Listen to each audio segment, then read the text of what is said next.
Good morning, my dear students.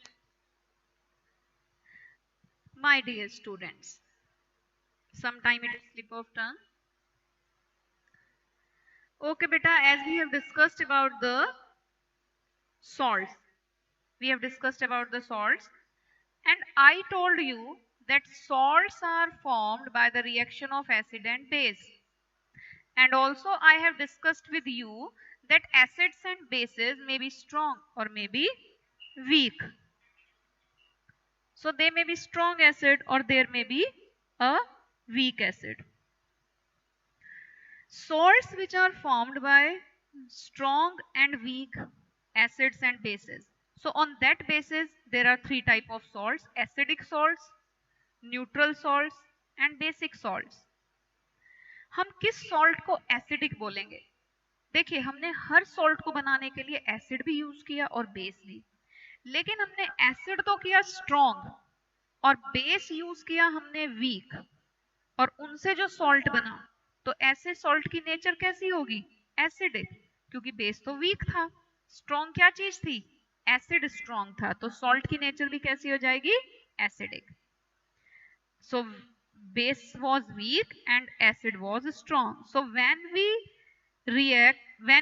allow to react a strong acid with weak base, then a strong acid and weak base combine together to form acidic salt.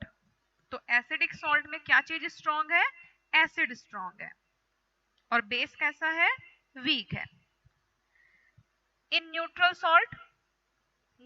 salt में दोनों strong है. अब ना तो फिर वो base की बात रहेगी ना एसिडिक की नेचर रहेगी, दोनों एक दूसरे को क्या कर देंगे? Neutral. So that's why the name is given neutral salt. और अगर वीक भी यूज करेंगे तब भी न्यूट्रल ही बनेगा. आप स्ट्रॉन्ग बेस स्ट्रॉन्ग एसिड की जगह अगर आप वीक बेस और वीक एसिड यूज करेंगे तब भी सॉल्ट कैसा बनेगा? Neutral. Third one is basic salt. अब देखिए, नाम ही इंडिकेट कर रहा है बेसिक सॉल्ट. इसका मतलब बेस को आपने क्या लिया? स्ट्रॉन्ग लिया और एसिड को लिया वीक. तो जब आप एक स्ट्रॉन्ग बेस की रिएक्शन एक वीक बेस एसिड के साथ कराओगे, स्ट्रॉन्ग बेस की रिएक्शन वीक एसिड के साथ कराएंगे तो कैसा सॉल्ट बनेगा? Basic salt. So the name which is given, these name is on the basis of the acid or base which is used strong. तो अगर आपने एसिड को स्ट्रॉन्ग लिया और बेस को वीक लिया तो एसिडिक सॉल्ट. अगर आपने बेस को स्ट्रॉन्ग लिया, एसिड को वीक लिया तो बेसिक सॉल्ट. और अगर आपने दोनों एक ही जैसी नेचर के ले लिए, मींस दोनों स्ट्रॉन्ग ले लिए या दोनों वीक ले लिए, तो कैसा सॉल्ट बनेगा? Neutral salt. I think it is clear to you. And you please do all the question answers in your notebook. I hope you understand this chart, formation of salt, and this is the end of the chapter. I hope it is clear to you. Okay beta, goodbye. घर रहिए और सुरक्षित रहिए. Thank you.